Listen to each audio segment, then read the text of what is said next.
খেলা দেখতে গিয়ে আমি এটা কি দেখলাম, সেটা হচ্ছে দেবীগঞ্জে নারী ফুটবল খেলা হচ্ছে। তাই হৃদয় আমি বেরিয়ে পড়লাম আমার 3 কোটি টাকার বাইকটা নিয়ে।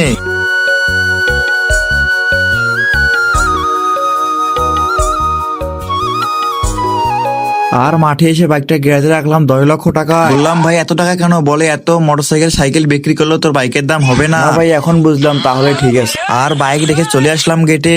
এখানে এসে দেখি 30 টাকা করে টিকিট, তাই দুজন গায়ে 60 টাকা টিকিট কাটার পর ঢুকে পড়লাম মাঠে। আর এদিকে দেখি খেলা শুরু হয়ে গেছে।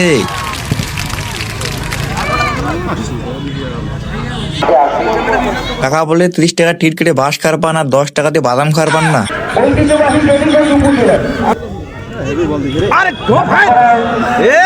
তো খেলা শেষ, কোনো দলেই গোল করতে পারলো না। তো সবাই সামনে গিয়ে টাইব্রেকার দেখার জন্য আগে দৌড়ে গিয়ে বসে পড়েছে। ইস, এর মতো পাখি থাকলে উপর থেকেই দেখতাম। পরে ভাবলাম তোমাদেরকে টাইব্রেকার না দেখালে কেমন হয়, তাই এত লোকের মাঝে হাত পা বাড়িয়ে ভিডিও হতে শুরু করে দিলাম। আর শেষে আমিও মাঝখানে হারিয়ে গেলাম।